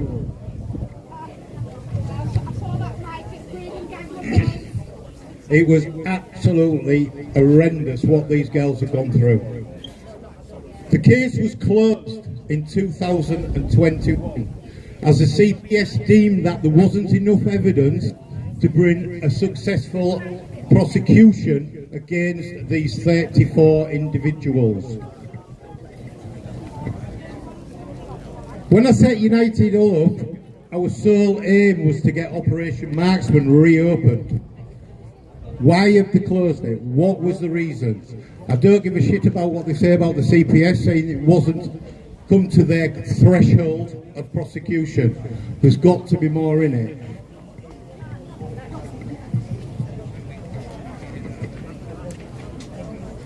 We carried on campaigning, protests in the streets, pressure at the police, contacted by MPs, and we got the usual thing, which Billy's had this week, right wing.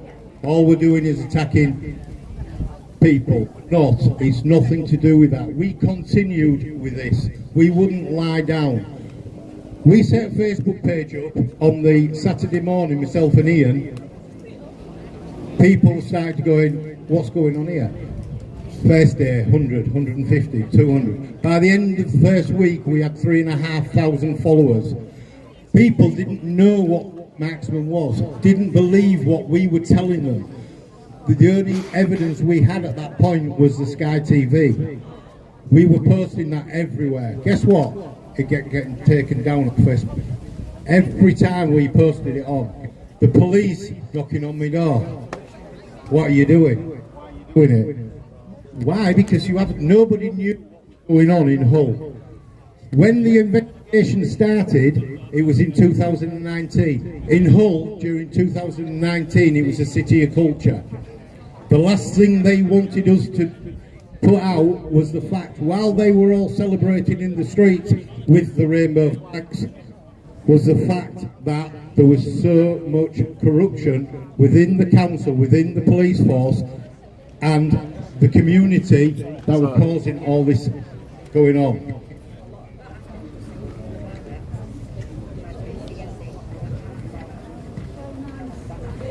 As I say, we campaigned and campaigned, and in 2022, in June, I got a call off one of the girls, which I've been in touch with, to inform me that the police had actually turned around and said, we are going to reopen Marksman.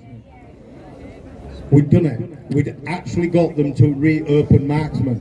We weren't allowed to say nothing for 4 days because of the media coverage. It had to be done an official from the police. The police put out that they had turned around and gone and put themselves forward to the Operation Hydrant, which is a police force based down south, which investigates police forces around the country into the way they investigate child sexual exploitation cases. That's their excuse. It was nothing to do with that. It was public pressure. I believe that. We've had marches in Hull. We started off 100 people, 200 people, 300 people. It grew and grew and grew. They knew we had them. They had no option to reopen it.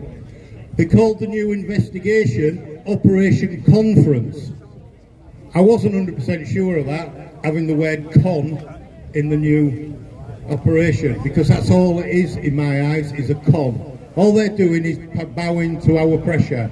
But we won't stop. We can't say what's going on in Hull at the moment because we've been blocked. We can't tell people how the investigation's going. They won't tell us everything, but they won't let us go out. I've been warned by the police, if I go and protest in Hull at the moment, they'll prosecute me. They're keeping it quiet. Now we had Operation Marksman reopened, where did I go? Where did United Hull go? I couldn't stop. I was so naive when I started off. Didn't have a clue. I met girls and I worked closely with them. And that's what I wanted to do. I didn't want to carry on the protests. I don't like protests. I want the council to do what I was trying to do, is help the survivors. Not me, from somebody from the street who does a 9 to 5 job. I shouldn't have to go out and help these girls. That's what their job is. But I couldn't stop. So the way United Hull's gone now, we carried on helping the survivors. We pay for their therapy because the Hull council say they haven't got the money to pay for their therapy. We help rehome them because the council can't afford to rehome them. We find them their apartments. We help them with the furniture. A lot of these girls come from very little families that are there for them, very little help. Some of them, I work with one girl who hasn't spoken to her mother because she was abused by her own family and her mother has covered it up. So that's what we do now. We help the survivors, we help the victims.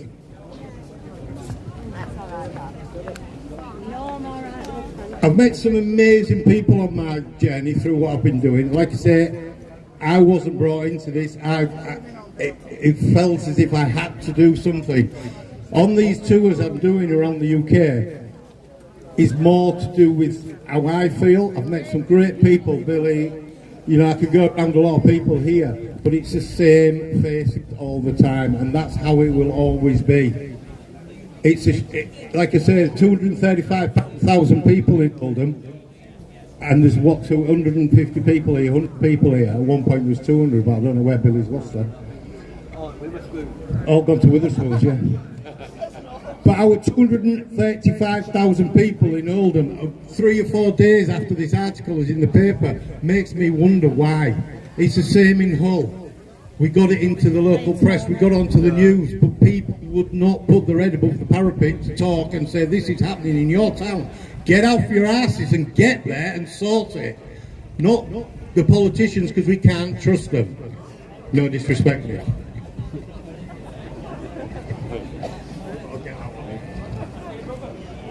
Right, so I'm coming to an end now.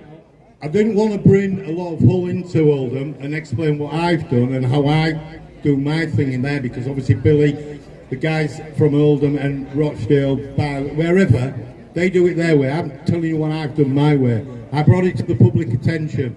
I got the Marksman reopened. I've got them reinvestigated. Where that'll go, I don't know at this stage. But I won't stop now. I don't believe that people need to sit in their own cities, hometowns, and fight their cause. They need to get it national. It's a national problem. There's no point setting your own town doing it. Get it out there. Don't be afraid to stand up. I'm useless at it, but I will do it. I may make myself look a fool, but I'm making myself look a fool for the survivors.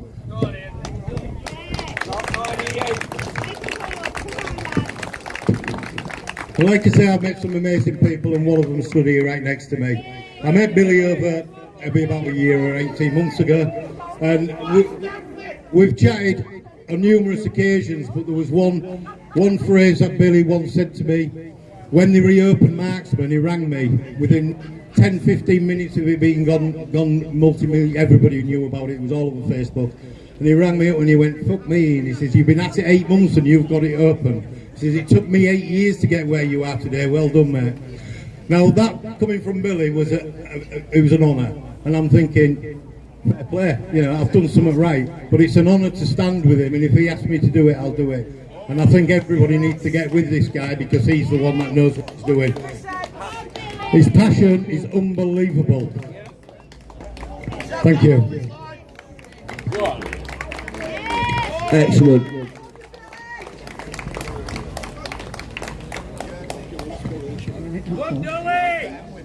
Right.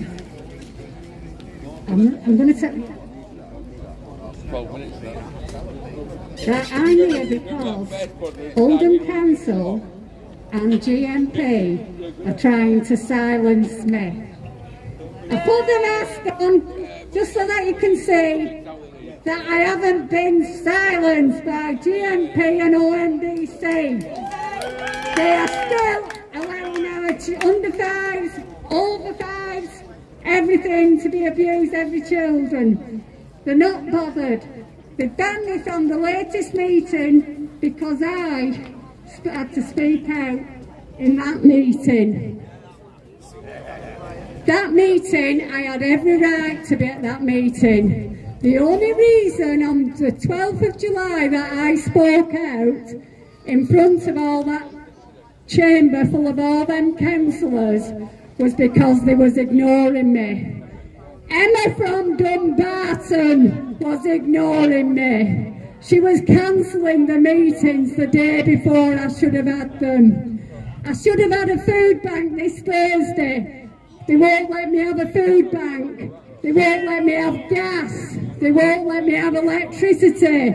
And I've been without benefits for 5.5 years just because I had the backbone to speak out for the under fives.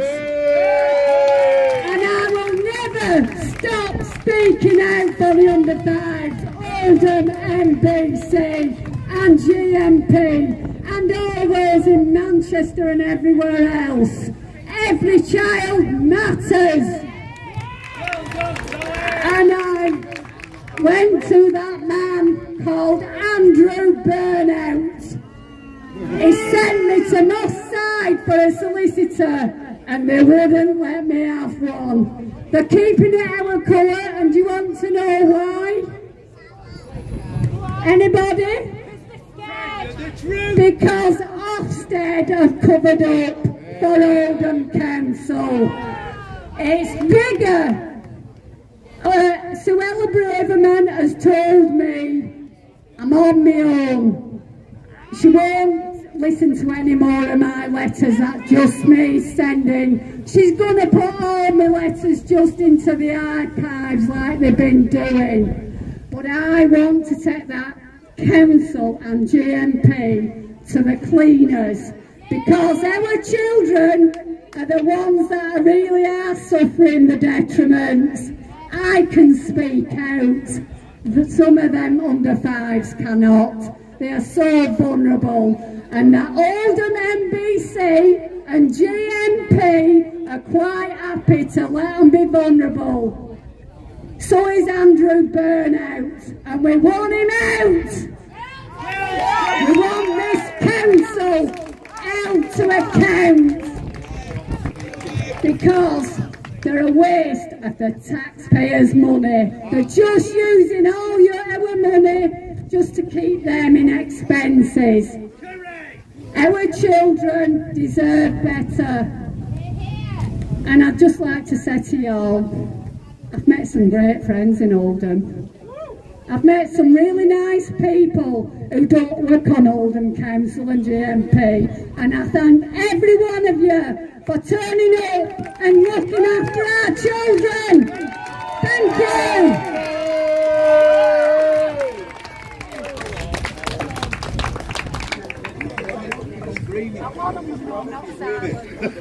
All right.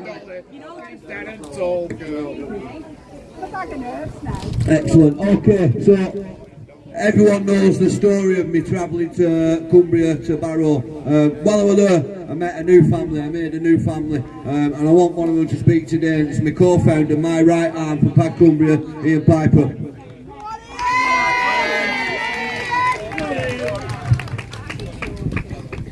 Lovely to see a crowd at last. I would like to thank the police, but I'm not going.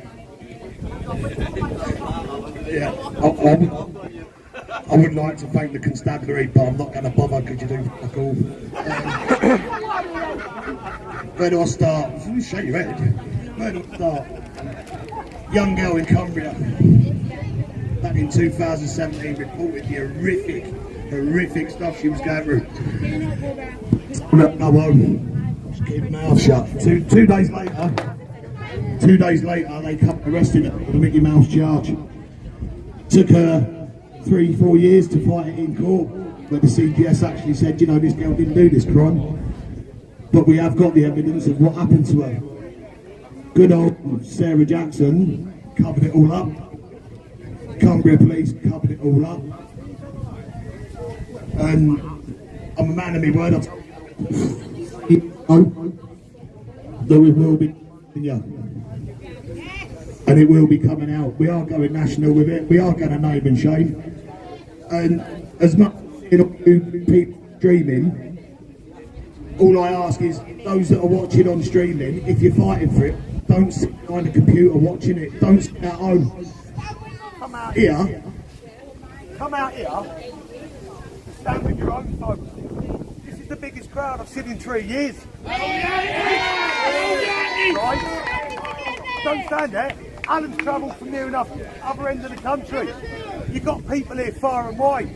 These wet wipes couldn't give a shit. Honestly. Just stand there and fight. Stand and fight. And you keyboard warriors out there, you trolls. Keep trolling. I find you entertaining. I really do. Because you're full of more shit than a sewer. Alright? We will go live with you. We will go on national telly with you. And I'll tell you what, I'll name and shame every fucking one of you. Yes! Out to all. Alright? Ian's got one.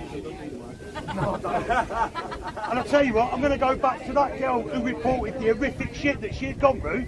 It was my daughter. She didn't want to tell her own mum and dad what had happened to her. She thought she'd go to them in the power that are meant to serve and protect, not swerve and neglect. Yeah? They affirm to look after you. I'll tell you what they're affirming to. That. Well, here, guys, I just want to add something to what he's saying. There's 2 stories into the story in Barrow. You haven't heard the second one yet. Just bear with us because we're going to tell everything. We're going to tell you everything when the time is right. Can you let me know so I can be there? We're going to let you know as soon as the time is right. Sorry. No, you're right. No. It's just, you know, we all stand down, we all say we want to fight for his kids. You know, this is our green and pleasant land, is it not? Yes. Start fighting for your kids then. Yeah. As lovely as it is, seeing how, disco record that goes on now.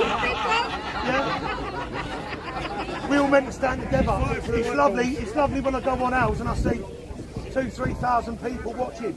That should be 2,000-3,000 people here. Yes. Oh yeah. And as for you, councillors, and I don't give a shit about politics. I don't give a shit about colour creed. I met Raj today. What a guy. Yeah. What a fucking guy. Yeah, I've been branded everything. Racist, far right, you name it.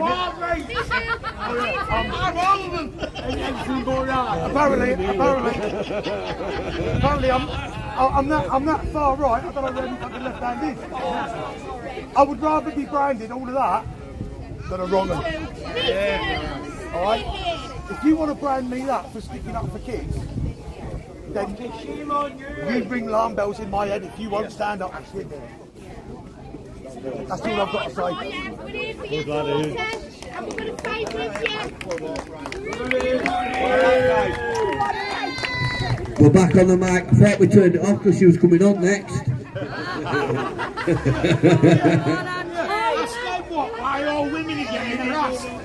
Right, listen, guys, we've got one more speaker and then that's tonight.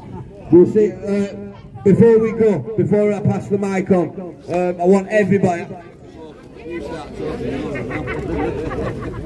I want you to know that there is another event in the pipeline, the next 3.0. It's now or never. If you want to know where I got it from, it's from the Oldham Council board behind me. I named it 4 or 5 weeks ago. Now or never.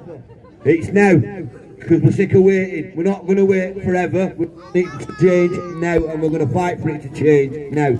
So the next event will be Andy Burnham's front door. We are going Andy Burnham's front door, and we're going to demand justice. We're going to Andy Burnham's front door, I promise you that. That's the next step. Watch out for the dates, watch out for the posters, and if you see any of the streams from today, please share them on your social media. Ladies and gentlemen, and big God. I bet who doesn't need the mic. Just to let you know, everyone, I have a piece of paper with me, but it's blew away with the wind, so we're just going to have to freelance here.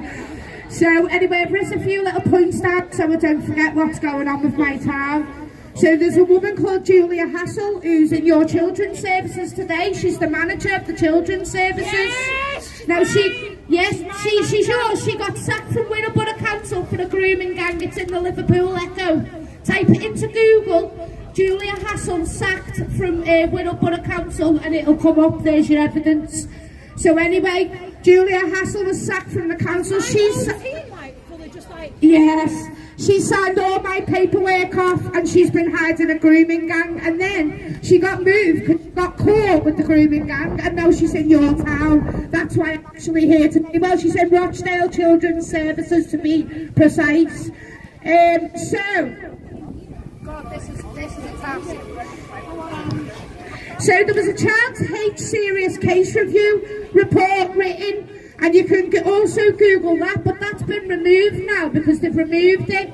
And basically what it was is a report was hidden from the public into a hidden Whittle grooming gang scandal.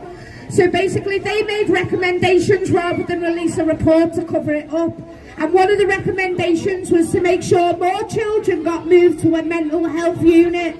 How, you know, when we're talking like victims of Melanie Shaw going to mental health institutions because Ken Rigby of Australia, you know, could have possibly done something to her, because she actually admitted that in an Anna Barger video with Anna Barger in 2017. And Mr. Ken Rigby, who swanned off to Australia, is actually sat in Australia with a university, owning all sorts, and he's living the life of Riley while Melanie Shaw's just out on the street. So I'm sorry, Mel, for saying that, but that is actually public information because that's on Anna Barger video. So this is just the corruption. Now in my town there was 18 girls that stepped forward in the trial to give evidence against this grooming gangs. 8 girls were victims of this grooming gang, by the way, and they done this report of 1 child. And guess what? Guess why the 1 child they done the report on? Because the child was in children's services, social services. But the worst thing is, the boyfriend who got 44 years for grooming her was basically passed in a contact centre with the social workers as a great boyfriend. A great boyfriend. So we're talking children and social workers passing paedophiles around children under their care. That's why they've hid the report. because the children were in social services care and they can't, nothing can come back on them because they are going down once it does. Because that's where my children have been abused and other children have been abused that have come to me crying their eyes out. Once you see the tears of them children, you cannot stop fighting for them children. No way. I'm going nowhere and I'm standing on these streets. Many people have questioned me why I stand on these streets and no one's seen what I've seen through my eyes. No one's heard the stories and stood with all yous on the ground and heard all your stories as well. You know, we're talking, this is where the stories is, it's on the ground. We need to go through the stories on the ground and we need to really come together as a collective, and we need to sue the councils and sue the police forces because they have the power to do something to protect a child and they've done nothing, still to this day. So in this grooming gang in my town, this is what wasn't reported, this is what's in the paper by the way, and none of this has been reported, this is just through my research. So the kids used to go in to the shop in the school uniform, yeah, this is when they were preying on the children, and there was also other shops that hasn't been investigated by the police because the report hasn't been investigated. So there were shops in Liscard, Garston, Walton and Wigan, and they were classed as several friendship groups. This is what the police and the papers and the courts are classing them as, friendship groups. These are not friendship groups, these are raping our children. These are groomers. So Aro and Vino at court said that the victims made it up in a conspiracy. Where have we heard that one before? I've been called a conspiracy theorist. Does anyone here? Yeah? Oh, just about everyone then? Oh, yeah. So, yeah, oh, a liar, far right-wing experiment, yeah, we're not at all, aren't we, yeah?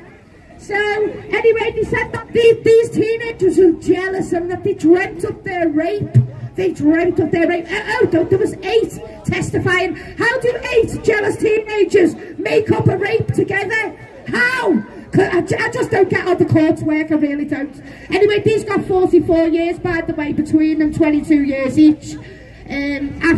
But you know, it wasn't said because the children were in the council's care and they were passing. They knew about this grooming gang running for 6 years. 6 years the council and the social services knew about it and they kept that running. Now, they claim that their crimes were opportunistic rather than predatory. Well, I don't think so when there's 8 girls involved, love. It's certainly predatory. And they said that the girls were complicit. Another thing, these are children. These are underage children. These are not complicit. The law says that you don't rape a child. That's the law. The police should listen to that. Doesn't matter what religion or anything. If you're in the UK, follow UK fucking laws. Come on, girl. Both said they caused no significant harm and no psychological or physical harm. Well, how many people on the streets have been caused psychological, physical and mental abuse because of the grooming gangs? Because I think that's what we're standing here fighting for, isn't it? Because we've been mentally tortured and do you know, we are terrorised standing here and have to put what we have to say in our face in the public for our friends and our family and everybody else to see, for us to get harassment from the public, harassment from our friends and family. You know, we're liars, we're this, we're that, the other, but no one's seen what I've seen. No one can question what I'm going to say because I'm going to say it and people are just going to have to listen. Do you know what I mean? So the trial lasted 5 months and the Echo, my Liverpool Echo, the newspapers was banned on from reporting for fears that Best Price newsagent Birkenhead was a hub for child sexual exploitation for more than 15 months. So the police were investigating this hub for 15 months before they brought the prosecution to justice. So a series of court orders prevented the publication of the Liverpool Echo. So these court papers, these court orders are not even allowed to be seen also. So how do we know what they've put in to stop them releasing a report? Anyway, the report was released by Children's Safeguarding Board, and her name was Maggie Atkinson. So I googled her name after I had murder with her, battling with her, to say I want the grooming gang report released, Wirral grooming gang scandal, to the public. So she turned around and point blank refused to release it to the public. So I typed her name in Google, and Jamie Bulger came up. Denise Ferguson, Jamie Bulger's mother, wanted Twisted Maggie Atkinson fired. Funny that, innit? They called these the Twisted Ramajan brothers, and Twisted Maggie Atkinson lets them off and hides a grooming gang scandal. Does anyone not think this is a bit twisted? Yeah? Oh, I think it's very twisted. The words that they use, yeah, they have used to confuse you. Everything they do under the legal system. Get this in your head, guys, because everything legal is not lawful. Is raping our children lawful? No. Is it legal? Yes. It's illegal to them because they can get away with it. So this is where we need to bring the legal and the lawful, and we need to make this law. We need to make this common law of the ground, common law of the land, baby. Yeah, take it back to no harm, no loss, no harm, no loss, and no injury. It's as simple as that. No more EU legislation. We're not a part of it anymore. We are not joining back with it. We voted to leave, and if you take our vote back, you are committing fraud and treason, because the people have decided that we want to leave the EU because the EU is raping our children as well.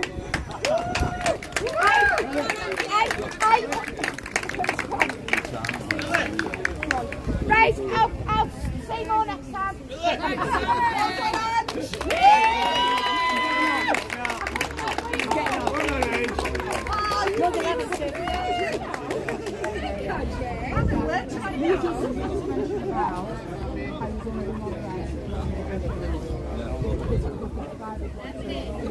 So guys, sure, hello, sure.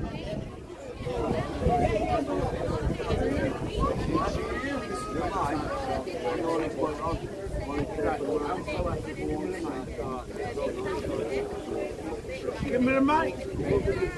I can't have them, but.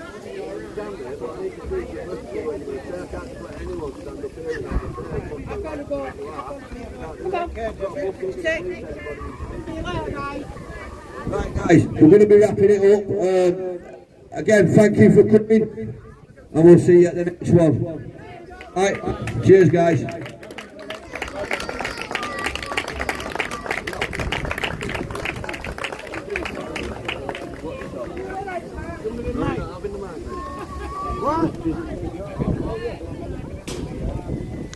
Oh, you got to be known. You've got to be known.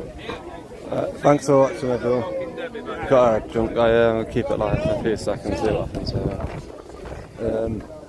Yeah, but we'll go and turn it off in a second if nothing happens. Thanks for watching, show you a few of the posters before we go. Now, I'm known. You know me. I'm Elvis Presley. You got to be known. You know some of my voice.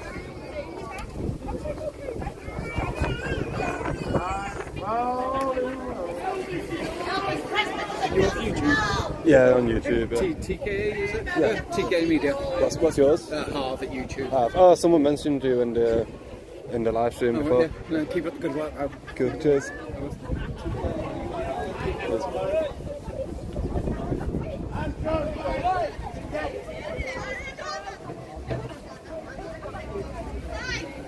Hey, talk about free rights.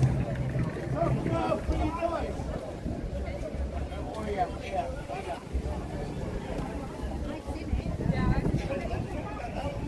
See what I mean about free rights? Okay, thank you for watching, everyone. I'm going to end the live stream there. I won't be doing the HD highlights of this one, but I'll be uploading the speech from Nick Buckley plus the questions afterwards as a separate video onto this channel. Won't be on the main channel, it'll be on the live stream channel. So if you just want to watch that bit, be up and about. It'll be up by tonight. Thanks for watching. See you next time.